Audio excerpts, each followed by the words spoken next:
The Marvel Cinematic Universe is famously teeming with Easter eggs and references. Some of them are included merely for the fun of it, while others have led to bigger things in the franchise. For example, Stephen Strange was very briefly name-dropped in Captain America: The Winter Soldier, and now Doctor Strange is a prominent member of the MCU's cast of characters. There have, however, been hundreds more, some of which are yet to be referenced again. This video will look into 10 such examples that could become relevant in the future. These MCU Easter eggs and references could definitely lead to bigger things. Don't forget to hit the subscribe button. It's the best way of keeping up to date with all of Screen Rant's great new videos.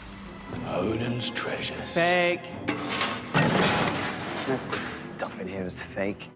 Odin's Trophy Room. In 2011's Thor movie, audiences were introduced to the wonders of Odin's Trophy Room on Asgard. It was featured in the movie because the frost giants of Jotunheim had gained access to it, courtesy of the traitorous Loki, in order to get their hands on the Casket of Ancient Winters, which they intended to use to bring their species back to its former glory. Of course, they were thwarted in their attempts to take it by the destroyer armor, which eviscerated them with its powerful energy blasts. But the scene revealed that Odin had a number of powerful items stashed away. Of course, the Infinity Gauntlet in there has since been revealed to be fake, but the Orb of Agamotto and the Eternal Flame were in there too, which ended up being Easter eggs for Doctor Strange and Thor Ragnarok respectively. With that in mind, the fact that the Tablet of Life and Time and the Warlock's Eye were also in there could turn out to be interesting. The Warlock's Eye, for example, could lead to the introduction of Harokin, the leader of the Legions of Valhalla, as he is the most prominent character to have used it in the comics, and he'd be a fantastic addition to the Marvel Cinematic Universe, and he could very easily work alongside Hela in future movies. Proceed to your designated vehicles for assist evacuation. Project Pegasus. In the opening scenes of 2012's Avengers movie, the setting was a S.H.I.E.L.D. base on which the Tesseract was being studied by Erik Selvig. Due to the fact that the aforementioned Infinity Stone was misbehaving, an evacuation was called that resulted in a lot of frantic movement within the base. In one scene, a soldier was seen ushering people towards the exit, and a sign was briefly on show behind him. On the sign, the words Project Pegasus were clearly seen. Those words were only on screen for a matter of seconds, but given the relevance of them in the comics, it seems unlikely that they wouldn't lead to anything in the Marvel Cinematic Universe. In the comics, Project Pegasus is an initiative that studies alternative sources of energy, in the same way S.H.I.E.L.D. were studying the Tesseract in the MCU, and it's associated with a number of prominent heroes. Its inclusion in the Avengers movie could have hinted towards the introduction of the likes of Quasar and Blue Shield, for example, as both of those guys have been head of security on the project, and Quasar, who is otherwise known as Wendell Vaughn, would be a particularly fantastic addition to the MCU Avengers.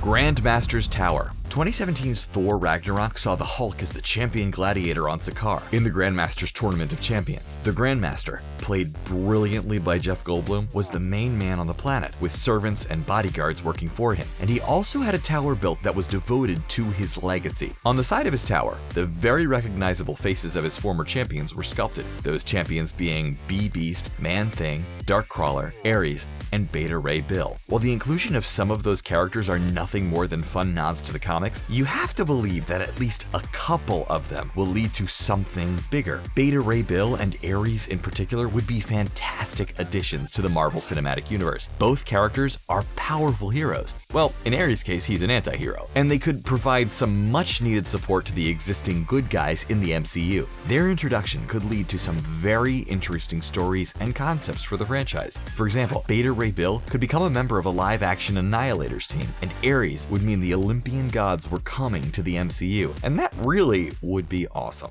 This is the staff of the Living Tribunal.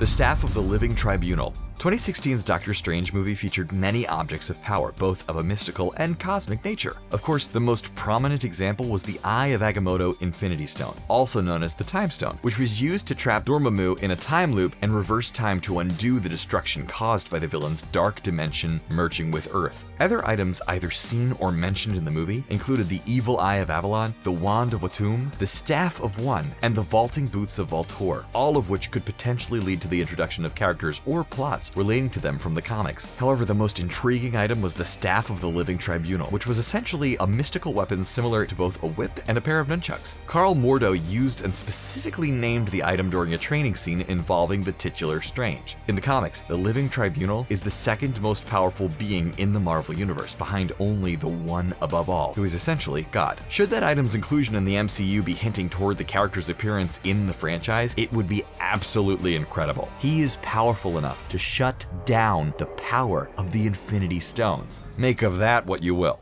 We've housed the galaxy's largest collection of fauna, relics, and species of all manner. The Collector's Museum. The Collector's Museum, which has been seen in the mid-credits scene of 2013's Thor: Dark World, as well as in 2014's Guardians of the Galaxy, is a veritable treasure trove of Easter eggs and references to the wider Marvel Universe and beyond. The likes of Howard the Duck and the slugs from Slither were in there, but there were also countless other exhibits. A Dark Elf was on show, which could hint towards the return of the species that we thought were dead following the events of the second Thor movie. Cosmo the Space Dog was in there, which could indicate that he'll be joining the Guardians of the Galaxy in a future movie, just like he has in the comics, and there was a Zeronian in there, which could see the introduction of their planet and race in the MCU, and that, in turn, could see the powerful space parasite making an appearance. All that being said, there were countless exhibits in the museum that haven't even been identified yet, so the extent of the possibilities that could come from them is unknown. Thanos will be paying the Collector a visit in Avengers: Infinity War in order to collect the Aether, and we may discover he's hiding some other potentially important items when that happens. We'd only like to use you as a consultant.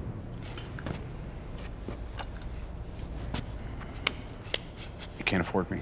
The S.H.I.E.L.D. map. At the end of 2010's Iron Man 2, at the S.H.I.E.L.D. safe house where Tony Stark was being debriefed by Nick Fury, there was a map in the background. On the map, there were a number of superhero hotspots highlighted. The location of the Hulk's battle with General Ross's forces was on there, the place where Mjolnir landed in the New Mexico desert was on there, a couple of locations pertaining to Captain America were on there, and Wakanda was highlighted on there, an Easter egg that only recently came into fruition, of course. But there's also another location in the middle of the Atlantic Ocean, and that hasn't been explored yet, but it certainly could be. It's the location of Atlantis in Marvel's comic books, and if that's what it's highlighting in the MCU, which we believe it is, it could be foreshadowing the future introduction of Namor the Submariner to the franchise. Namor was one of Marvel's first heroes, and he's been a member of teams like the Avengers and the Illuminati, and his introduction could lead to some very exciting things happening going forward, especially now that Disney and Fox have come to a deal that might have otherwise made it difficult to have the character in the MCU.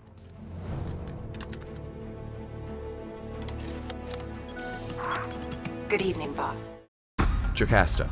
As of 2015's Avengers: Age of Ultron, Tony Stark no longer uses Jarvis to aid him in the Marvel Cinematic Universe. That's due to the fact that the well-spoken AI's interface was uploaded into Vision's synthetic body to create a powerful new character. That meant Stark needed a replacement, which turned out to be Friday. But as the genius, billionaire, playboy, and philanthropist was looking through a collection of UI chips to find one, eagle-eyed fans noticed that one of them was labeled Jocasta. In the comics, Jocasta is the robotic bride of Ultron, who was responsible for her creation in that reality. Like Vision, however, she went on to betray him and become a member of the Avengers. Now that we know her AI exists in the MCU, there's every chance we could see her in the franchise, albeit with a new origin. This scenario would become more likely to occur if Vision dies and the Avengers feel the need to add a new android character to their team. Given that Vision's death is something that is strongly expected to happen when Thanos tears the Mind Stone from his forehead, you have to think there's a strong possibility that need will arise fairly soon.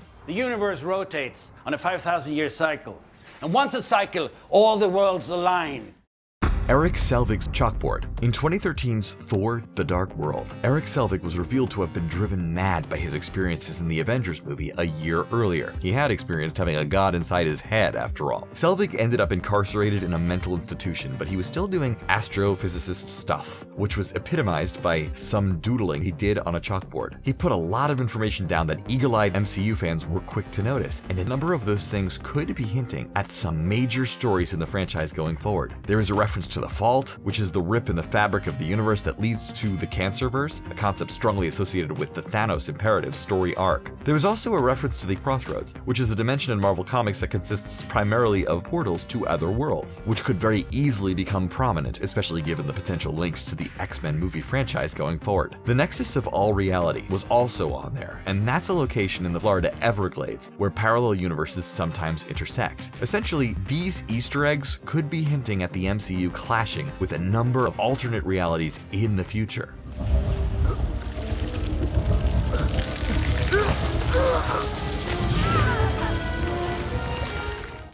Mindless Ones. In 2016's Doctor Strange movie, when Caecilius and his followers were sucked into the dark dimension after Dormammu was defeated in the movie's climactic battle, they appeared to turn into dark, almost featureless beings with a single glowing red eye. Anyone familiar with Marvel's comic books immediately knew what was happening. They were being transformed into Mindless Ones by Dormammu. In the comics, the Mindless Ones were created by the powerful entity known as Plukta, as opposed to the flame-headed sorcerer, and they were made to be unstoppable engines of destruction. They're super strong, almost impossible to physically hurt, and they're capable of projecting extremely powerful blasts of energy from their eyes. When Dormammu was expanding his domains across the multiverse, the Dark Dimension and the Mindless Ones were certainly among his most prominent acquisitions. The Marvel Universe has a number of characters who can summon the Mindless Ones using magic. Dormammu is obviously one of them, and Doctor Doom is another, for example, and there's every chance that we could see them being utilized in the MCU by one of those characters in the future, now that they've been teased, and that could put the franchise's heroes in some real trouble. I see it.